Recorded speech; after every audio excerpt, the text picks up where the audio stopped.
मोमोज बेचकर बनाई 1200 करोड़ की कंपनी। मैं बात कर रहा हूँ वाव मोमोज की, जिनका आउटलेट आपको आज हर दूसरे मॉल में देखने को मिल जाएगा। जहाँ इनके लोवेस्ट प्राइस के स्टीम्ड मोमोज की कीमत 90 रुपए है और सबसे हाईएस्ट प्राइस के मोमोज की कीमत 200 रुपए के आसपास होती है। सोचने वाली बात यह है कि जब हर दूसरी गली में 40 से 50 रुपए के टेस्टी मोमोज खाने को मिल जाते हैं, तो फिर ज्यादा पैसे खर्च करके वाव मोमोज कौन ही खाता होगा। और वाव मोमोज के बिजनेस मॉडल में ऐसा तो क्या खास है जो मात्र 30,000 रुपए के इन्वेस्टमेंट से शुरू हुआ स्टार्टअप आज 1225 करोड़ के वैल्यूएशन तक जा पहुंचा है। तो आइए जानते हैं वाव मोमोज की कंप्लीट बिजनेस केस स्टडी और इनके बिजनेस मॉडल को। दोस्तों, बात है साल 2008 की। सागर दरियानी और उनके क्लासमेट विनोद कुमार को अपने कॉलेज के पास वाली आंटी के यहाँ से मोमोज खाना काफी ज्यादा पसंद था। लेकिन यहीं पर सागर इस बात को नोटिस करते हैं, विनोद, यहाँ मोमोज के कई स्टॉल हैं, लेकिन इस आंटी जैसे मोमोज कोई नहीं बनाता। हाँ भाई, तेरी बात तो सही है। इसके अलावा इंडियन मार्केट में मोमोज को लेकर एक और बड़ी प्रॉब्लम ये थी कि भले ही मोमोज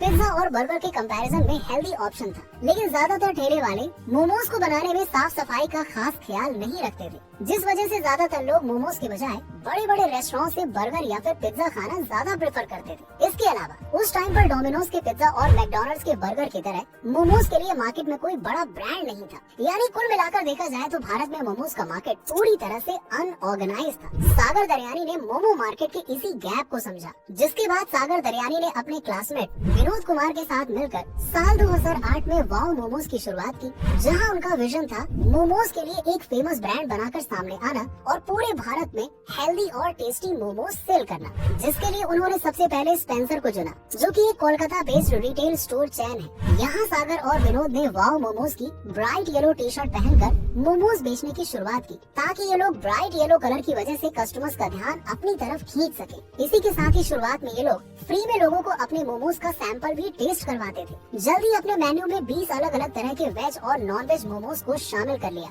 जो कि टेस्ट के मामले में स्ट्रीट मोमोज से काफी ज्यादा अच्छे थे। और तो और दोस्तों, यहाँ नोटिस करने वाली बात यह है कि स्टार्टिंग में इनके मोमोज का प्राइस सिर्फ 40 रुपए ही था, लेकिन जैसे जैसे लोगों को वाव मोमोज के टेस्ट की आदत लग गई, इन्होंने वाव मोमोज के प्राइस को भी इंक्रीज कर दिया, क्योंकि इन्हें अपनी कमाई से ही मॉल में स्टोर का भारी भरकम रेंट भी पे करना था। आप में से ज्यादातर लोग ये सोच रहे होंगे कि मॉल का रेंट तो ज्यादा था, तो वहाँ पे आउटलेट ओपन करने की जरूरत ही क्या थी। तो दोस्तों, वाव का बिजनेस मॉडल भी इसी मॉल में छुपा हुआ है। अगर वाव मोमोज वाले अपना आउटलेट ऐसे लोकेशन पर ओपन करते जहाँ आसपास ढेर सारे स्ट्रीट वेंडर्स हो, तो ऐसे में जब भी आप मोमोज खाने जाओगे तो आप में से ज्यादातर लोगों के दिमाग में सबसे पहले यही बात आएगी कि बगल में ठेले पर 40 रुपए में मोमोज मिल रहे हैं, तो फिर हम 90 रुपए के वाव मोमोज भला क्यों ही खाएं। तो बेसिकली ऐसी लोकेशंस पर आपको वाव मोमोज काफी ज्यादा महंगा लगेगा। लेकिन वहीं अगर आप मॉल में जाते हो तो वहाँ पर आपको मैकडोनल्ड्स, डोमिनोज और स्टारबक्स के आउटलेट नजर आएंगे, जहाँ से अगर आप कुछ भी ढंग का खरीदते हो तो उसकी कीमत कम से कम 200 रुपए होगी।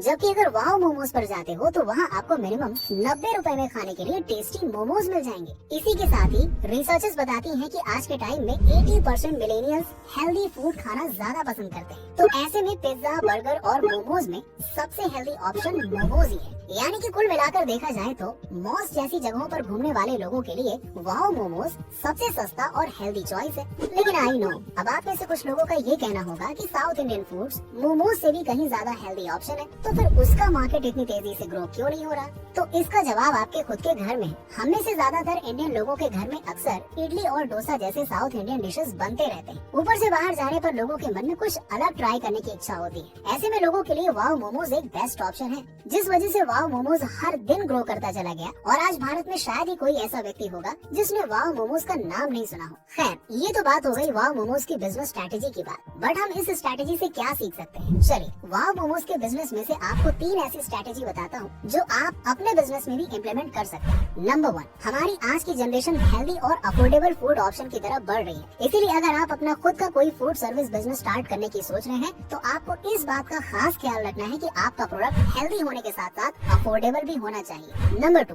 2018 की एक रिपोर्ट के according Indian food service industry 3.71 lakh crore की है, लेकिन इसमें से सिर्फ 36% मार्केट ऐसी है जो ऑर्गेनाइज्ड है, जिसमें बड़े बड़े होटल से लेकर स्टैंड अलोन आउटलेट्स आते हैं। इसीलिए अभी आपके पास ये ऑप्शन है कि आप भी इस 64% अनऑर्गेनाइज्ड फूड मार्केट में किसी ऐसे फूड को चुन सकते हैं जो आगे चलकर सिर्फ आपके ब्रांड नेम से पहचाना जाए। नंबर 3, सैकड़ों ऐसे इंडियन स्ट्रीट फूड्स हैं जो टेस्ट के मामले में किसी भी देश के फूड को पीछे कर सकते हैं। इसीलिए अगर आप किसी भी तरह से पूरे भारत में अपने फूड सर्विस की सप्लाई चेन बना लें तो आप भी वाव मोमोज की तरह अपने बिजनेस को काफी बड़े स्केल पे ले जा सकते हैं। वीडियो में दी गई जानकारी से कुछ नया सीखने को मिला हो तो इसे लाइक करो और अगर चैनल पर नए हो तो सब्सक्राइब करना ना भूलें। Thanks for watching.